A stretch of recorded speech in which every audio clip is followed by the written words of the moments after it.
Ya lo he oído. Ya, perfecto. Y buscan con eso. Y pero ya.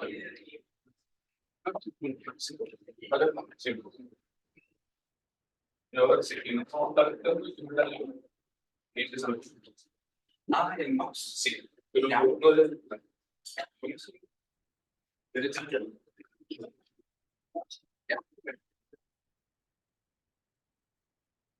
Hola, buenas tardes. Bienvenidos a otra sesión de Gran C. Quiero también darle la bienvenida a los chicos nuevos. Hacemos estas charlas todos los viernes a las 16 en el mismo auditorio, así que están bienvenidos a participar con ustedes. Hoy tengo el agrado, el placer de presentar a mi amigo y compañero de licenciatura, Pablo Pereira. Pablo terminó su licenciatura en la Andrés Bello, donde trabajó con el profesor Rodrigo Aros, y actualmente acaba de terminar su magíster en la Universidad del Biobío, donde trabajó en cosmología con la profesora Antonella Cid, y ahora es alumno regular del doctorado de la Andrés Bello. Y hoy nos va a presentar dinámica de un modelo cosmológico con materia oscura torsional. Adelante. Muchas gracias, Mike. Bueno, muchas gracias por esta oportunidad de poder asistir a la sesión de Grado C, donde voy a compartir parte de lo que fue mi trabajo, de mi tesis, del magíster que hice en la Universidad del Biobío. Actualmente, como dije, estoy en el doctorado de la Universidad del Bello. Bien, como aquí bien dice, esto es un trascendente. Ahí está, sí. Como bien dice, nosotros tomamos un modelo cosmológico, un modelo que está estudiado, ¿no es cierto?, voy a mostrar las referencias por Fernando Zapieta, Samuel B., en el cual ellos proponen un cierto modelo cosmológico con torsión asociado a la materia oscura.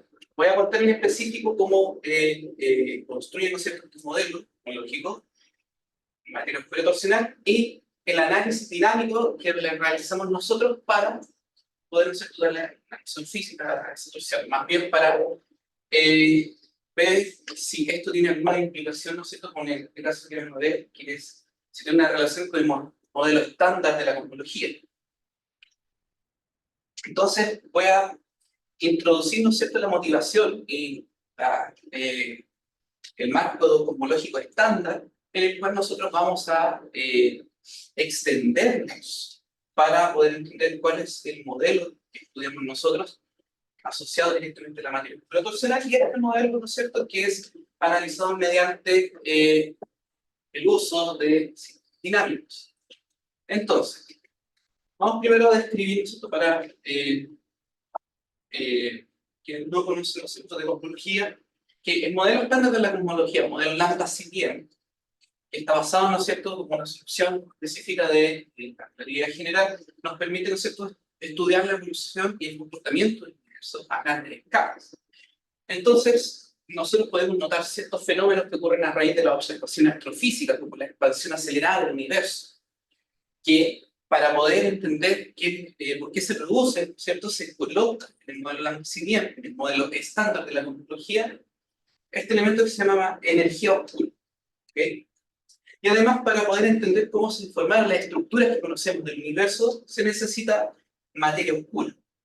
Entonces aquí tenemos el dibujito típico que aparece de, ¿cierto?, de la evolución del universo desde los primeros instantes y la expansión acelerada. Entonces, ¿cuáles son estas? ¿Qué representan, ¿no es cierto?, en comparación a las otras cantidades del universo, que son la materia oscura y la energía oscura?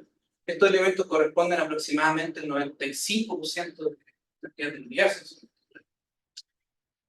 Y si bien este modelo ha sido efectivo porque se puede contrastar, ¿no es cierto?, con datos observacionales, si bien es cierto que presenta algunos problemas respecto, por ejemplo, a explicar o entender la naturaleza del sector oscuro, que es la materia oscura y la energía oscura.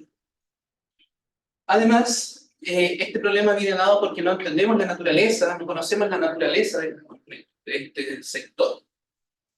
Y además que también tiene otros problemas el modelo lambda-CDM, como la tensión del parámetro H0, que constituye la diferencia o digamos, el valor estimado de este parámetro, H0, entre los datos de muestras de estrellas variables cefeidas o supernovas 1A y datos que se miden a partir del fototópico de microondas.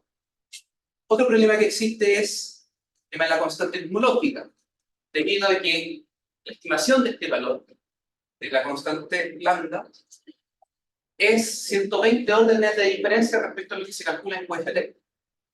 Otro problema que existe es el problema de la coincidencia, que se basa en que la proporción entre materia oscura y energía oscura a día de hoy son aproximadamente del mismo orden de magnitud.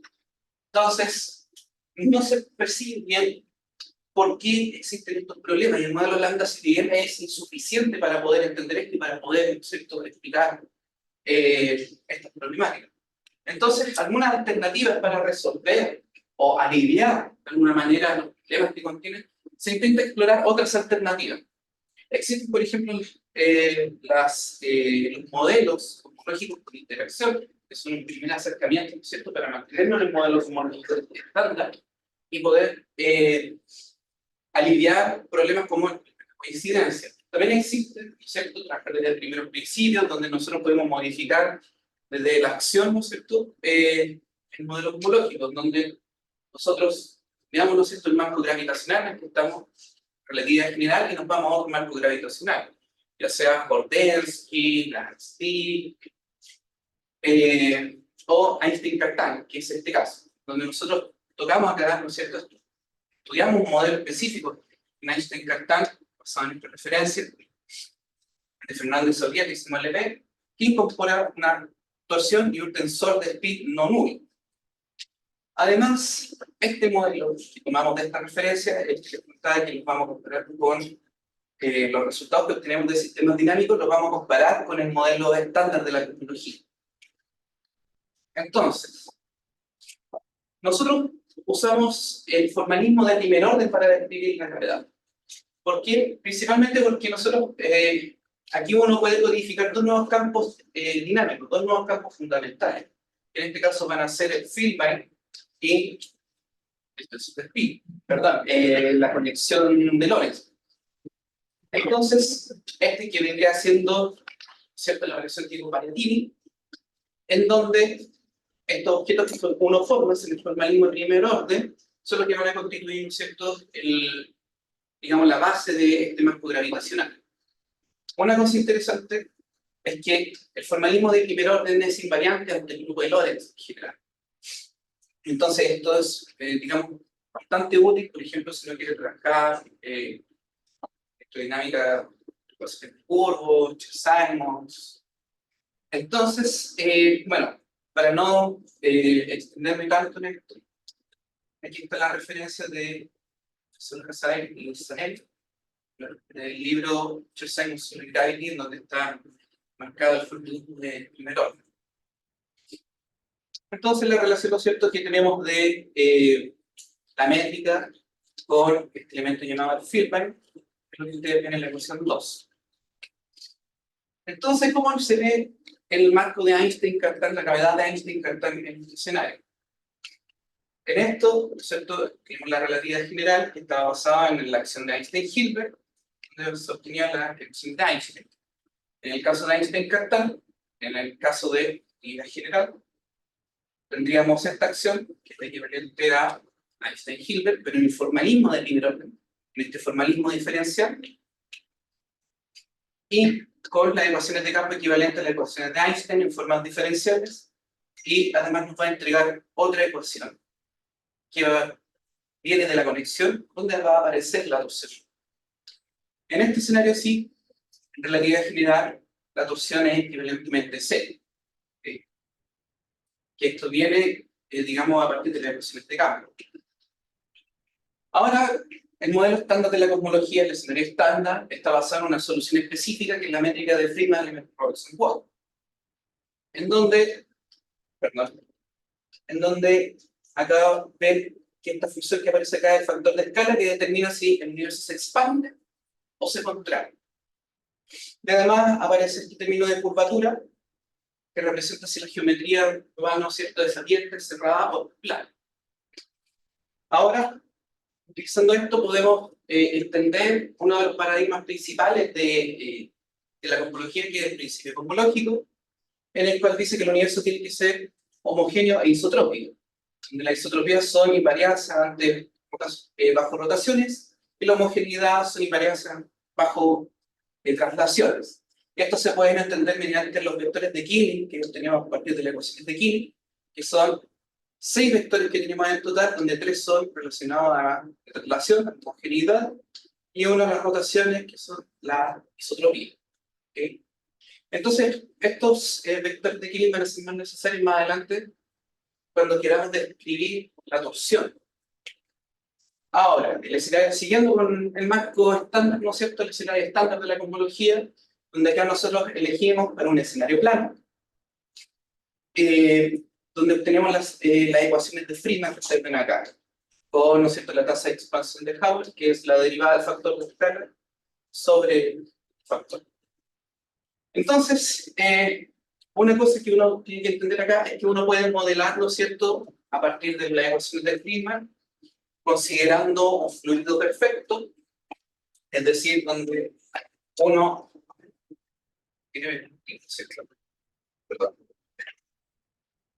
Donde uno, acá no es cierto, va a tener, va a considerar tensor de energía a momento para un fluido perfecto, donde tenemos las densidades y las presiones de Tokio. Entonces, con esta consideración, uno puede obtener la ecuación de Friedmann acá, dependiendo de las componentes que nosotros consideremos para el universo. Así, podemos considerar que el universo contiene radiación, bariones, materia oscura, energía oscura. Además, mediante la conservación de energía de momento, podemos obtener la ecuación de continuidad que va a aparecer, ¿cierto?, una repetición en el del factor de escala. Y esta misma ecuación de continuidad uno la puede obtener directamente de las ecuaciones de Friedmann.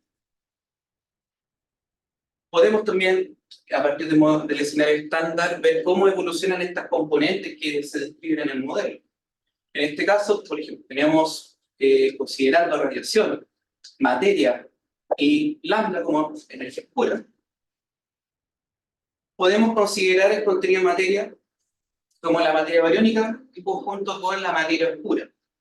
Entonces, con esto y a partir de las ecuaciones de Friedmann, podemos utilizar una variable adimensional, que va a ser el parámetro de densidad, que va a depender de la densidad de este contenido, y va a depender del factor de escala. Por lo tanto, podemos ver cómo evoluciona el contenido dependiente del factor de escala.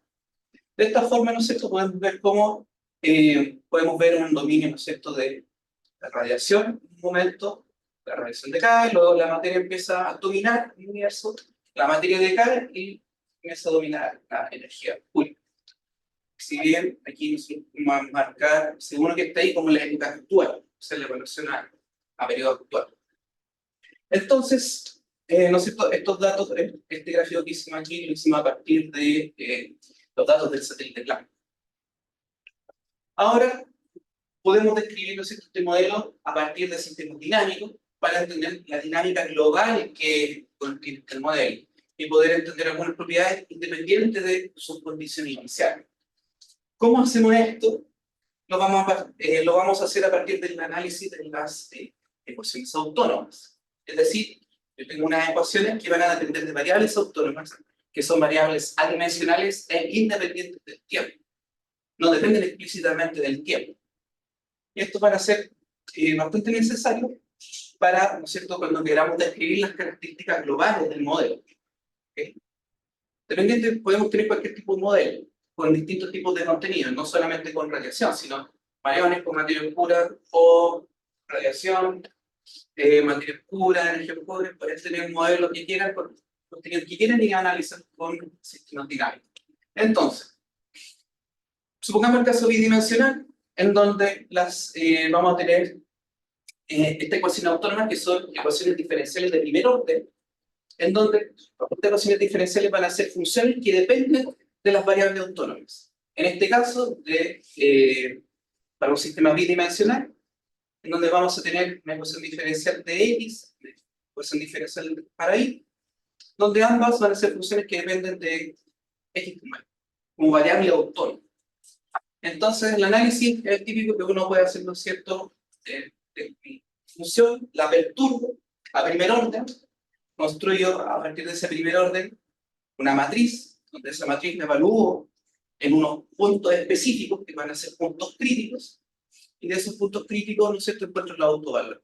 ¿Y cuáles son esos puntos críticos? Esos puntos críticos van a ser tales que cumplan con la condición de que estas funciones sean nulas. ¿Okay? Entonces, yo primero encuentro los puntos críticos, esos puntos críticos yo los evalúo en la matriz que yo construyo de mi sistema autónomo, y de ahí encuentro los autovalores de este sistema. ¿Para qué? Porque los autovalores, viendo aquí, ¿no es cierto?, la solución para la perturbación en X y la perturbación en Y, vamos a tener los autovalores de este sistema. En los autovalores nos van a decir la estabilidad en torno a esos puntos críticos. Por ejemplo, si todos estos autovalores, ya sean bidimensional, tridimensional o n-dimensional, si todos estos autovalores de estos sistemas son negativos, entonces vamos a estar ante un atractor. Un punto que se llama nodo estable, un punto estable. Si todos estos autovalores son positivos, entonces estamos ante un nodo inestable. Y si estos autovalores poseen signos distintos, algunos son positivos y otros son negativos, entonces podemos encontrarnos ante un punto sigue. Existen otros tipos de clasificaciones, como la espiral estable, que básicamente son que la parte real de los autovalores son negativos, que es correspondiente, ¿no es cierto?, con una especie de atractor. Y los puntos no hiperbólicos que corresponden a autovalores nulos. Veamos entonces en el caso del escenario estándar de la cosmología, en donde vamos a tener la ecuación de continuidad, ¿no es cierto?, para la radiación, para la materia y para la energía oscura. En donde la ecuación de Friedman, ¿no es cierto?, que es la que sacamos. De estas ecuaciones nosotros podemos establecer, ¿no es cierto?, una variable autónoma, que vamos a ocupar como variable autónoma los parámetros de densidad. Y esos parámetros de densidad vamos a ocupar la derivada de estos parámetros de densidad y vamos a reescalar esa derivada. Eso no olvidó comentar. Queremos, digamos, adimensionalizar esta ecuación. Queremos siempre que sean adimensionales. Por lo tanto, en la derivada de esto va a ser, digamos, una especie de reescalamiento de este tipo. ¿No es cierto? Tenemos la derivada temporal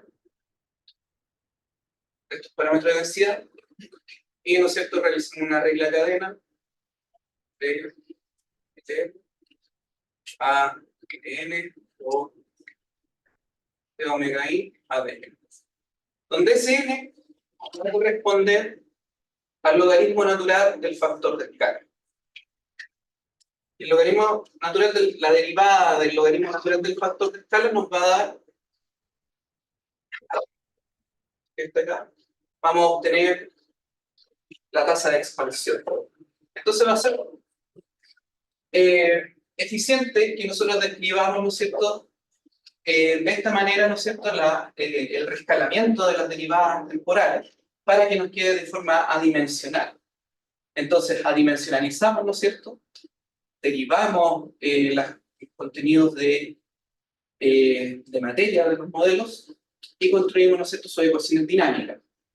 Podemos notar también de que a partir de las ecuaciones de Friedman podemos tener un constraint de las ecuaciones autónomas. Por lo tanto, el sistema autónomo va a tener un constraint dado por la ecuación de Friedman. Entonces, vamos a aplicar, ¿no es cierto?, la perturbación a este modelo. Pero antes quiero remarcar de que, si bien es cierto aquí, construir dos ecuaciones, ¿no es cierto?, autónomas, donde tenemos radiación y materia. ¿Por qué? Porque la ecuación para lambda está contenida, ¿no es cierto?, por el constraint. Entonces, la ecuación para lambda está definida dentro de este sistema de ecuaciones, debido al constraint. Entonces, realizo, ¿no es cierto?, la perturbación de las ecuaciones autónomas, de este sistema autónomo, construye la matriz. Pero, ¿cuáles son los puntos críticos que tiene este sistema? Son estos que están aquí, puntos C1, C2 y C3. En el punto C1 corresponde a un total de radiación, C2 un total de materia y un C3 un total de lambda, energía. en el cual los autovalores que provienen, ¿no es cierto?, de esta matriz, serían las funciones del sistema autónomo, vamos a encontrarnos que el primer punto corresponde a a una inestabilidad o una fuente que corresponde con el dominio de radiación, un punto silla, que va a corresponder, ¿no es cierto?, al dominio de materia, y un atractor que va a corresponder a un dominio de energía pura. Entonces, si nosotros queremos, ¿no es cierto?, ver pictóricamente cómo se ve este sistema autónomo en un diagrama de fases, podemos ver que van a aparecer los puntos críticos implementados en este sistema. Y va a aparecer una región, que esta región está dada por el constraint, que viene de la ecuación de Friedman. Y esta región, llamémosle región gamma, que es acotada por el constraint, podemos notar de que el borde de esa región es consecuente con la evolución cosmológica. Es decir, partimos con radiación, que en un universo, por ejemplo, época inflacionaria, donde nosotros básicamente las partículas eran relativistas, solamente podíamos considerar radiación en épocas tempranas, luego teníamos un dominio de materia, en época intermedia del universo, y luego el atractor que va a corresponder con el estado final, que es un dominio de energía. Ahora, en el caso de, ¿no es cierto?, los modelos torsionales que nos interesan a nosotros, desde el punto de vista cosmológico, ¿de dónde viene este interés? Bueno, resulta de que hace 50 años que se viene estudiando la torsión en distintos marcos. ¿Por qué? Debido a que algunos especulan de que la torsión podría tener una implicancia significativa en lo que sería el estudio de una teoría cuántica de la gravedad, como escriben algunos de los autores utilizando, ¿no es cierto?, trabajos relacionados a los Klein. También existen algunas publicaciones que hacen referencia y que escriben de que la torsión podría estar presente, por ejemplo, en épocas tempranas del universo, en donde existían altas densidades de partículas fermiónicas, en donde las interacciones de estos objetos podrían producir torsión en el espacio-tiempo. Y esto también estos estudios primero datan de que podría también tener alguna implicancia cosmológica, que es lo que estudian en el caso de la torsión en distintos escenarios. Los escenarios que al menos yo conozco son los escenarios con acoplamiento no minimal y los escenarios con torsión de spin, de forma distinta. Entonces, como afirma, ¿no es cierto?, la referencia, una de las primeras referencias que está el trabajo de Hegel y compañía, en el 76, en donde dice que la torsión podría tener importantes implicancias en un marco cosmológico. Estos escenarios fueron estudiados por Tolosa y Zanelli en el formalismo de primer orden, en donde ellos utilizan un campo escalar acoplado no minimalmente en el término de Gauss-Bonnet. Además, también existen otros trabajos como la profesora Antonella Cid y Fernando Isobrieta, que estudian el marco de Brandstick con un campo acoplado no minimalmente en el término de Gauss-Bonnet. Y hay otros trabajos que también están implicados, ¿no es cierto?, a ondas gravitacionales, nuevamente en un marco de Jordansky. Entonces, existe un landscape de estudio de la torsión y cosmología bastante. Existe un landscape de estudio de la torsión y cosmología. Entonces, nosotros nos vamos a parar en un escenario que va a ser en el de Einstein-Cartan, en donde vamos a considerar alguna especie de lagrangiano de materia que se describe en un espacio-tiempo curvo y que nos dé, ¿cierto?, que la variación respecto a la conexión podamos obtener un tensor de spin, una forma diferencial de spin, el formalismo en el que estén hablando la gravitación de Einstein-Cartan. En este caso, la ecuación dinámica, que es una ecuación independiente dada por la variación de la conexión, vamos a obtener que la torsión va a ser proporcional, ¿no es cierto?, a este tensor de spin que viene de la materia. Entonces, esto nos da ya una pista de que la torsión podría tener, ¿no es cierto?, alguna cierta implicancia con la materia. Entonces, para esto vamos a tratar de modelar la torsión como alguna especie de fluido efectivo. En este caso, vamos a tomar la consideración de que la conexión va a obtener una parte que no depende de la torsión, que está directamente relacionada al símbolo de Christoffel, y la otra parte que obtiene la torsión está quedando sin tiempo. Cierro nomás esto. Hola, por eso no lo decía. Eso ahora. Ya. Eso es.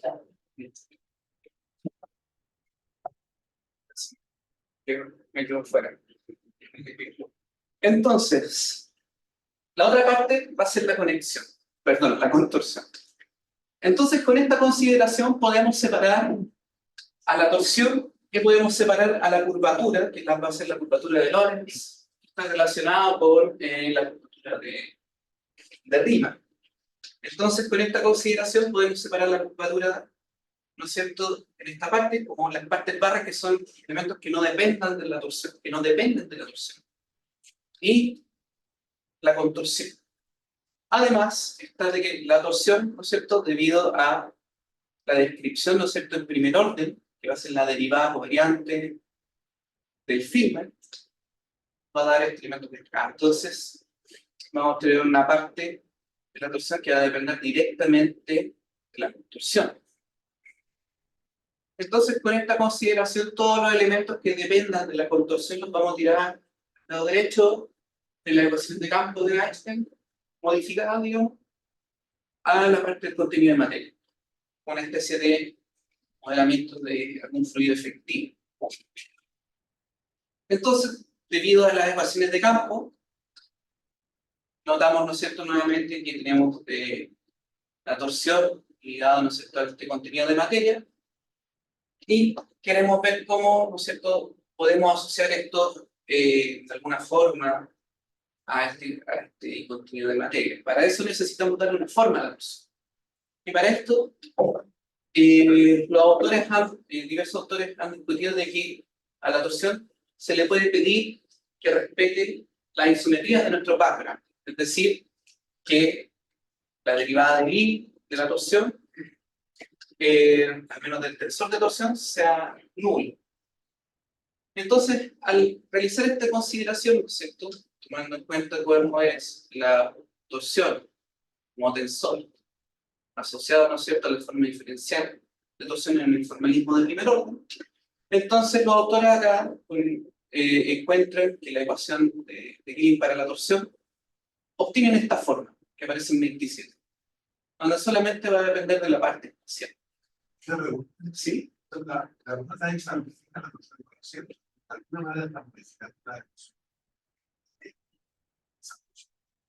O sea, uno puede verlo de dos maneras distintas. Uno primero puede verlo desde primeros principios, en donde yo ya no estoy, digamos, en una variedad riemanniana.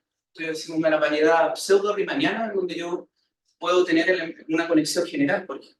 Una conexión que me pueda describir. Vamos a variar. O sea, las variables son la Feynman y la conexión. Sí, sí, sí. Así que la quinta Einstein varía por la conexión Feynman y la conexión. Claro, pero si uno considera, por ejemplo, esto es lo que aparece arriba, por ejemplo, pero si uno considera, por ejemplo, algún tipo de contenido de materia, porque es verdad, o sea, en el vacío, los autores, en la literatura, perdón, han remarcado de que la torsión no es propagante en el vacío, pero si hay materia, si tiene contenido de materia, se crea en un espacio-tiempo curvo, entonces aparece que la torsión no necesariamente es cero, pero para eso tiene que ser, digamos, dentro de la ecuación de movimiento que se imponga. Son una decano de manera y de la conexión. Claro, claro. ¿Cuál es? Aquí, en este trabajo, digamos que es un poco desconocido, porque queremos que sea algo relacionado a la materia oscura, no lo conocemos. Hay algunos estudios, sí, que, por ejemplo, en el estudio de partículas fermiónicas, lo tienen bien estudiado, las referencias de esto por aquí, bueno, no se ve bien, pero es la referencia de Cristóbal Corral, con Cristian Villavicencio, Castillo, en donde ellos han estudiado el caso de, por ejemplo, partículas fermiónicas en un espacio, descrito en un espacio-tiempo puro, en donde ellos tienen, ¿no es cierto?, la ecuación de Dirac descrito en space-time curvo, en el cual, al hacer la variación de la conexión, da una forma que va a ser como, va a ser descriptiva. Digamos que este cubo de, perdón, el principio, donde tiene sí, con algún gamma, esto va a ser, digamos, el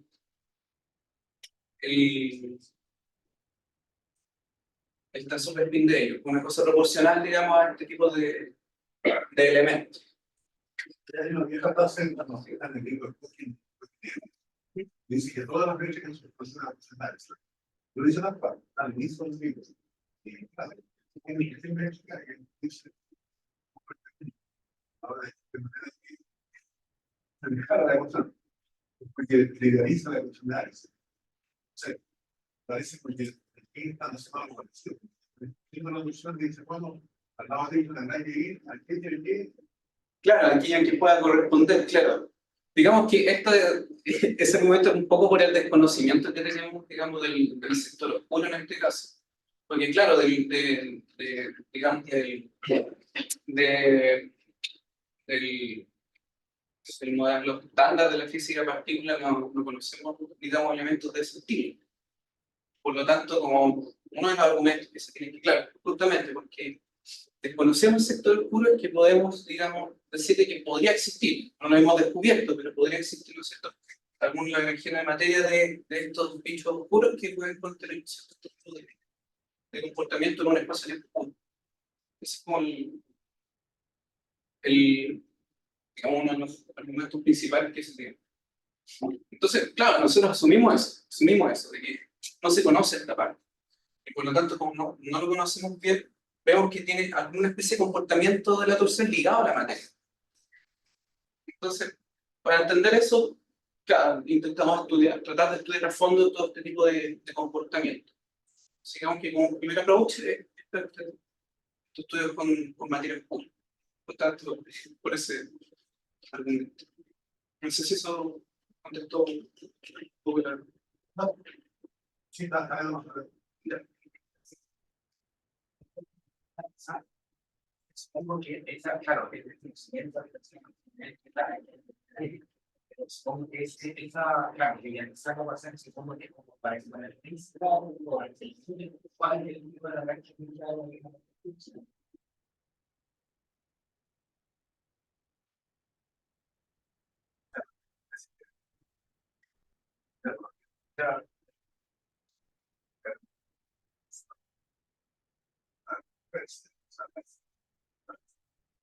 No importa si nunca. Claro, sí, ese es como uno, quien desea, que bueno, desea que uno tiene que ser killer. Lo importante es que la frase fue que es provocativa. Es muy importante dentro de esto. Puede utilizar la función. La verificación. Y digo que el PNI es aquello que la métrica de todas las métricas posibles. Por eso que desarrollaron el trabajo de las funciones físicas. Son los funciones físicas. Ahí, bueno, abre la métrica. Por otro lado, cada kilo de la escuela.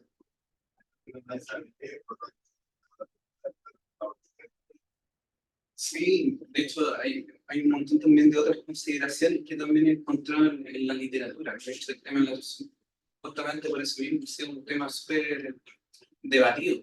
Ya muchísimo tiempo debatirse porque existe esto de que no se entiende bien si tiene algo físicamente concreto. O sea, esto digamos que es como una especie, lo que hacemos en este trabajo es como ver si la torsión tiene alguna implicación física. Y para eso es lo que realizamos después con sistemas dinámicos con este modelo. Aquí simplemente estoy describiendo, digamos, el marco general de los modelos, en el caso de Einstein-Cartan, que tienen en la literatura. O sea, la gente que viene desde ¿cómo se llama esto?